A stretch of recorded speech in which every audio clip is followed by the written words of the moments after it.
فہد، جو گورنمنٹ کے ارادے ہیں، جو لیگل لینڈسکیپ ہے، اس میں لگ رہا ہے کہ ابھی ایک کنوکشن آئی ہے. ابھی ہمارے پاس مے 9 کے بڑے سیریس کیسز بن رہے ہیں، پھر دوسرے بھی کیسز ان کے اوپر ہیں، الیکشن کمیشن کا بھی ہے، سب کچھ ہے. لیکن مجھے سب سے الارمنگ بات یہ پتہ لگی کہ ایک بہت امپورٹنٹ جگہ پہ ایک بہت امپورٹنٹ شخصیت نے ایک بات کرتے ہوئے کہا کہ ایک پیرلل ڈرا کیا کہ جیسے ایک زمانے میں ذوالفقار آئی تو اس کو بھی کٹ ڈاؤن ٹو سائز کرنا پڑا، پھر ایک دو اور ایگزامپلز دیں، اور اب 9 مئی بھی جو ہے اس کے بعد بھی چیزوں کو ایک خاص اینگل سے دیکھا جائے گا. اگر 9 مئی کو ذوالفقار والی چیزوں کے تناسب میں دیکھا جا رہا ہے، پھر تو آنے والے دنوں میں مجھے بہت زیادہ سختی اور پریشان کن سچویشن نظر آتی ہے. کیا یہ پیرلل درست ہے یا یہ ضرورت سے زیادہ ہارش ایک انالیسز ہے؟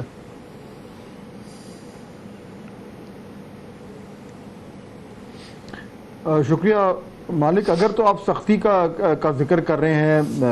پی ٹی آئی کے حوالے سے، تو میرے خیال میں پھر تو شاید میرا جواب ہوگا کہ ہاں ایسا ہی ہے، کیونکہ مجھے تو ابھی تک کوئی ایسی انڈیکیشن نہیں آئی یا کوئی ایسا ہنٹ نہیں ملی جس سے یہ لگے کہ جو اس جماعت پہ جو دباؤ آیا ہوا ہے، اس کے لیڈرز کے اوپر جو دباؤ آیا ہوا ہے، اس کے چیئرمین کے ساتھ جو قانونی شکنجہ جس طریقے سے ٹائٹ ہوا ہے، وہ کسی بھی طریقے سے کم ہونے جا رہا ہے. اب یہ ایک براڈ میں ایک ٹرینڈ کی بات کر رہا ہوں. اب اس کے اندر مختلف ایونٹس تو ہو سکتے ہیں، مثلا جس طرح ابھی آپ نے بیل کا ذکر کیا کہ ہو سکتا ہے ان کو بیل مل جائے. جو قانونی لوگوں سے آپ کی بات ہوئی ہے، جو ہماری بات ہوئی ہے، ایک جنرل تو یہ سینس آ رہا ہے کہ یہ جو سزا سنائی گئی ہے اس میں کچھ قانونی جھول ہیں، اور اگر جو ہائی کورٹ ہے وہ ان جھول کو ریکگنائز کر کے اور بیل دے دیتا ہے یا کوئی اور ریلیف دے دیتا ہے تو ممکن ہے وہ ہو جائے. لیکن کیا وہ ریلیف ایک کیس کی ہوگی یا مجموعی طور پر جو دباؤ مئی 9 کے بعد آیا ہے اس میں ہوگی؟ میرا یہ ماننا ہے کہ ریلیف عارضی ہوگی. ٹرینڈ ہمیں نظر آ رہا ہے، ٹرینڈ بالکل کلیئر ہے کہ جو کچھ 9 مئی کو ہوا اور اس کے بعد جو کچھ پاکستان تحریک انصاف کے ساتھ ہوا، وہ it has not run its course as yet. ابھی وہ آگے چلنا ہے، اور میرے خیال میں جیسے کہ یہ اسمبلی ڈیزالو ہوتی ہے اور حکومت جو ہے وہ اقتدار سے باہر نکلتی ہے، پی ڈی ایم جو ہے اگلے 2 دن کے اندر، اور نئے جو ہے وہ کیئر ٹیکرز آتے ہیں، اس کے بعد ہمیں کلیئرلی اندازہ ہو جائے گا کہ یہ جو دباؤ ہے کیا اس میں شدت آ رہی ہے یا اس میں کمی آ رہی ہے. اور مجھے کمی آتے ہوئے نظر نہیں آ رہی. تو جہاں تک پی ٹی آئی کی مشکلات کا تعلق ہے، مجھے نہیں لگ رہا مالک کہ وہ فی الحال at least in the short term وہ کم ہونے جا رہی ہے. ایک پوائنٹ اگر میں اجازت دیں تو میں ایڈ کرنا چاہوں گا.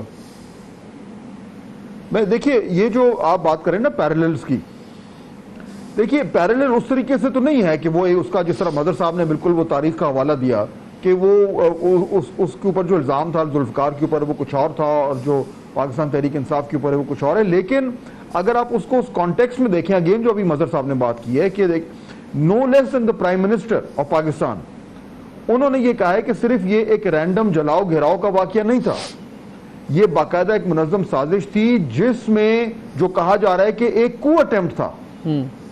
فوج کے اندر. اچھا، اب اس کی ہمارے پاس ڈیٹیلز اور ایویڈنس تو نہیں ہے، لیکن اگر پرائم منسٹر آف پاکستان یہ بات کر رہے ہیں تو آپ نے ظاہر بات ہے اس کو سنجیدگی سے لینا ہے. آنے والے دنوں میں اگر یہ والے چارجز جو ہیں وہ باقاعدہ طور پر کورٹ آف لاء میں آتے ہیں یا کیس چلتا ہے اور اس طرح کی ایویڈنس سامنے آتی ہے، تو پھر جس پیرلل کی آپ بات کر رہے ہیں مالک، وہ exact parallel in terms of the nature of the two تو نہیں ہے، لیکن جو سیریسنس آف بوتھ ایونٹس ہے اس میں پھر ایک طریقے سے پیرلل نکلتا ہے اگر یہ سب کچھ درست ہے جو کہا جا رہا ہے. لیکن اگر ہم ایک پرائم منسٹر کی اس بات پہ اس لیے وزن دیں گے کہ وہ پرائم منسٹر ہیں اور ان کا ایک اسیسمنٹ ہے، تو پھر ہمیں دوسرے پرائم منسٹر کی بات کو بھی اسیسمنٹ کو وزن دینا ہوگا جو یہ کہتے ہیں کہ مجھے قتل کروانے کی کوشش کی جا رہی ہے اور وہ نام بھی لے لیتے ہیں. تو پھر ہم یہ تو نہیں کر سکتے کہ ایک وزیر اعظم کی بات کو وزن دیں اور ایک کو نہ دیں. نہیں مالک، دیکھیں سٹنگ پرائم منسٹر کی اسیسمنٹ نہیں ہوتی، سٹنگ پرائم منسٹر کی انفارمیشن ہوتی ہے، بیکاز اس پرائم منسٹر کے پاس وہ انفارمیشن ہے، وہ ایکسس ہے جس کی بنیاد پہ وہ بات کریں. تو یہ بالکل کلیئر فرق ہے جو ایک